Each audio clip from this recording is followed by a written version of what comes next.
السلام علیکم ناظرین، میں محمد اسلم حسین سیاست کی عالمی خبروں میں آپ سب کا استقبال۔ امریکی ایوان نمائندگان کے مرکزی تفتیشی بورڈ کی نگران کمیٹی نے سابق صدور اور موجودہ صدر کی سیکیورٹی کی ذمہ دار امریکی خفیہ سروس کے ڈائریکٹر کیمبرلی چیٹل کو سابق صدر ڈونلڈ ٹرمپ پر جان لیوا حملے کے سلسلے میں طلب کر لیا ہے۔ واشنگٹن پوسٹ کے مطابق نگران کمیٹی نے امریکی خفیہ سروس کے ڈائریکٹر کو 22 جولائی کو ہونے والی سماعت میں گواہی کے لیے طلب کیا ہے۔ پینل نے سوشل میڈیا پر شائع بیان میں کہا ہے کہ ہم ملک کے سابق صدر کے اقدام قتل کے بارے میں جواب چاہتے ہیں۔ فیڈرل بیورو آف انویسٹیگیشن کے اسپیشل ایجنٹ کیون روجنگ نے اس سے قبل ایک نیوز کانفرنس میں کہا کہ یہ حیران کن ہے کہ سیکریٹ سروس کی طرف سے الرٹ ہونے سے قبل بندوق بردار اسٹیج پر فائرنگ کرنے میں کامیاب رہا۔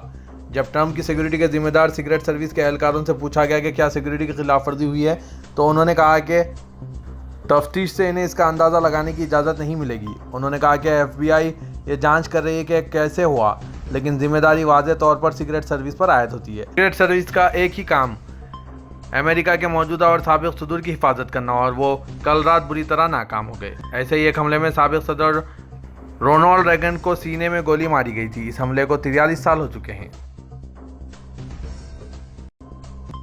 امریکہ کے فیڈرل بیورو آف انویسٹیگیشن نے سابق صدر ڈونلڈ ٹرمپ پر جان لیوا حملے کی تحقیقات شروع کر دی ہے۔ مقامی میڈیا نے آج اتوار کو اطلاع دی کہ ایف بی آئی نے حملہ آور کی شناخت پینسلوینیا کے 20 سالہ تھامس میتھیو کروکس کے طور پر کی ہے اور اس نے تفتیش شروع کر دی ہے۔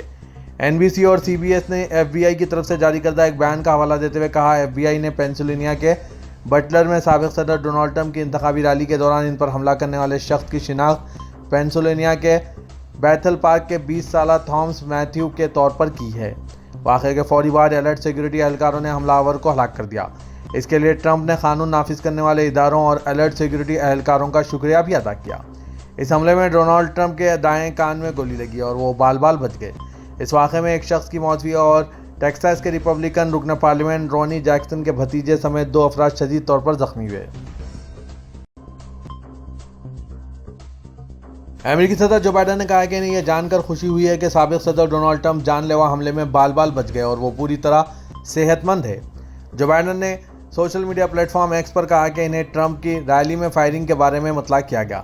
انہوں نے کہا کہ مجھے یہ سن کر خوشی ہوئی ہے کہ وہ محفوظ ہیں اور میں ان کے لیے، ان کے خاندان اور ریلی میں شریک ہر شخص کے لیے دعا گو ہوں۔ واضح ہے کہ ٹرمپ ہفتے کی شام پینسلوینیا کے بنکر میں ایک انتخابی ریلی کے دوران ایک نامعلوم بندوق بردار کی فائرنگ سے زخمی ہوئے تھے۔ محافظوں نے حملہ آور کو ہلاک کر دیا۔ امریکہ کے ارب پتی کاروباری ایلن مسک نے آج اتوار کو کہا کہ گزشتہ 8 مہینوں میں ان پر 2 بار حملے کیے گئے۔ مسک نے اپنے سوشل میڈیا پر کہا کہ آنے والا وقت خطرناک ہے۔ وہ لوگ جو الگ الگ موقعوں پر پہلے ہی مجھے مارنے کی کوشش کر چکے ہیں۔ انہیں ٹیکساس میں ٹیسلا ہیڈ کوارٹر سے تقریباً 20 منٹ کی ڈرائیو پر بندوقوں کے ساتھ گرفتار کیا گیا۔ اس سے پہلے میڈیا فوٹیج میں دکھایا گیا کہ سابق امریکی صدر ڈونلڈ ٹرمپ کی تقریر کے دوران گولیاں چلائی گئی، جس کے بعد ان کے سر کے دائیں حصے سے خون بہہ رہا تھا اور امریکی خفیہ سروس کے ایجنٹ انہیں اسٹیج سے باہر لے جا رہے تھے۔ میڈیا نے کہا کہ ٹرمپ محفوظ اور خیریت سے ہے۔ ایلن مسک نے کہا کہ میڈیا کا یہ بھی کہنا تھا کہ فائرنگ کی تحقیقات قتل کی کوشش کے طور پر کی جا رہی ہے اور شوٹر کو امریکی خفیہ سروس کے ایجنٹوں نے ہلاک کیا۔ Social media plate form meta نے کہا ہے کہ کمپنی سابق امریکی صدر ڈونلڈ ٹرمپ کے فیس بک اور انسٹاگرام اکاؤنٹس پر عائد تمام جرمانے اور پابندیوں کو ہٹا رہی ہے۔ میٹا کے ایک ترجمان نے کہا کہ وہ ممکنہ جی او پی امیدوار ٹرمپ کو صدر جو بائیڈن کے برابری میں لا رہے ہیں۔ واشنگٹن ڈی سی میں 6 جنوری 2021 کی بغاوت کے فوراً بعد کمپنی نے پہلی بار ٹرمپ کے سوشل میڈیا اکاؤنٹ کے خلاف کارروائی کرتے ہوئے ان کے اکاؤنٹ کو 2 سال کے لیے معطل کر دیا تھا۔ جنوری 2023 میں میٹا نے کہا کہ وہ ٹرمپ کو اپنے پلیٹ فارم پر بحال کرے گا اور اگلے مہینے انہیں اپنے اکاؤنٹ تک دوبارہ رسائی حاصل ہوئی، لیکن پھر بھی ان پر جرمانہ اور پابندی عائد کی گئی۔ میٹا کے تازہ ترین اعلان کے بعد اگر ٹرمپ میٹا کے کمیونٹی رہنما خطوط کی خلاف ورزی کرتے ہیں تو انہیں ایک بہت ہی مختصر ممکنہ معطلی کا سامنا کرنا پڑے گا جو صرف چند دنوں تک چل سکتا ہے۔ میٹا کے عالمی امور کے صدر نیک کلیگ نے ایک بلاگ پوسٹ میں لکھا کہ اصل معطلی اور جرمانہ انتہائی اور غیر معمولی حالات کا رد عمل تھا اور اسے نافذ کرنے کی ضرورت نہیں تھی۔ روسی وزارت خارجہ کے ترجمان ماریا نے کہا ہے کہ امریکہ میں صدور اور صدارتی امیدواروں پر قاتلانہ حملے ملک کی سیاست کی ایک روایت بن چکے ہیں۔ ماریا نے رشیا 24 سرکاری چینل پر امریکہ ریپبلکن پارٹی کے صدارتی امیدوار ڈونلڈ ٹرمپ پر قاتلانہ حملے کا جائزہ لیا۔ انہوں نے کہا کہ امریکہ کے صدر جو بائیڈن کا کہنا ہے کہ ملک میں صدور صدارتی امیدواروں، معروف شخصیات اور سیاسی شخصیات پر قاتلانہ حملے امریکہ کی داخلی سیاست کا ایک المناک پہلو ہے۔ انہوں نے کہا کہ لیکن میں یہاں وہ بات کہنا چاہوں گی جو بائیڈن نہیں کر سکتے۔ جو بائیڈن کو یہ کہنا چاہیے تھا کہ یہ قاتلانہ حملے ملک کی سیاست کا ایک المناک پہلو ہی نہیں، ایک روایت بھی بن چکے ہیں۔ مالدیپ نے فلسطین کو 13 لاکھ امریکی ڈالر کی انسانی امداد دینے کا وعدہ کیا ہے۔ اقوام متحدہ میں مالدیپ کے مستقل مندوب علی نصیر محمد نے یہ بات کہی۔ امداد دینے کا اعلان گزشتہ روز اقوام متحدہ کے ہیڈ کوارٹرز میں منعقدہ ڈونر کانفرنس میں کیا گیا۔ اس کانفرنس کا اہتمام United nations relief and works agency for فلسطین ریفیوجی ان دی نیئر ایسٹ نے کیا تھا۔ علی نصیر محمد نے یہ بھی کہا کہ حکومت مالدیپ نے فلسطین کو ہر سال دی جانے والی 5,000 امریکی ڈالر کی امداد کو جاریہ سال 10 گنا بڑھا کر 50,000 امریکی ڈالر کر دیا۔ مالدیپ کے نمائندے نے بین الاقوامی برادری سے خواہش کی کہ وہ اقوام متحدہ کی ایجنسی کے لیے اپنی مالی امداد بڑھائیں اور سیاسی ذمہ داریاں پوری کریں۔ ترکیہ کے صدر رجب طیب اردوغان نے امریکہ کے سابق صدر اور حالیہ صدارتی امیدوار ڈونلڈ ٹرمپ پر قاتلانہ حملے کی سخت مذمت کی۔ سوشل میڈیا سے جاری کردہ بیان میں صدر اردوغان نے کہا کہ میں امریکہ کے 45ویں صدر اور حالیہ صدارتی امیدوار ڈونلڈ ٹرمپ پر قاتلانہ حملے کی مذمت کرتا ہوں اور ان کی فوری صحت یابی کا متمنی ہوں۔ انہوں نے کہا کہ مجھے یقین ہے کہ امریکی انتخابات اور عالمی استحکام کو خطرے میں ڈالنے کے لیے کیے گئے اس حملے کی مؤثر تحقیقات کروائی جائیں گی اور حملے کے پس پردہ کو جلد از جلد عدالت کے کٹہرے میں لایا جائے گا۔ بحیثیت ترکیہ ہم اتحادی ملک امریکہ کے عوام کا ساتھ دیتے رہیں گے۔ سعودی ولی عہد شہزادہ محمد بن سلمان کو امیر قطر کی جانب سے دونوں ملکوں کے درمیان تعلقات سے متعلق ایک تحریری مکتوب موصول ہوا۔ سرکاری خبر رساں NCSPA کے مطابق وزیر خارجہ شہزادہ فیصل بن فرحان کی نیابت کرتے ہوئے نائب وزیر خارجہ انجینئر ولید الخریجی نے ریاض میں قطر کے سفیر بندر محمد عطیہ سے مکتوب وصول کیا۔ ملاقات کے دوران سعودی عرب اور قطر کے درمیان تعلقات اور مختلف شعبوں میں انہیں بڑھانے کے طریقوں کا جائزہ اور مشترکہ دلچسپی کے امور پر تبادلہ خیال کیا گیا۔ ترکیہ کے صدر رجب طیب اردوغان نے اتوار کو استنبول میں سعودی وزیر خارجہ شہزادہ فیصل بن فرحان کا خیر مقدم کیا۔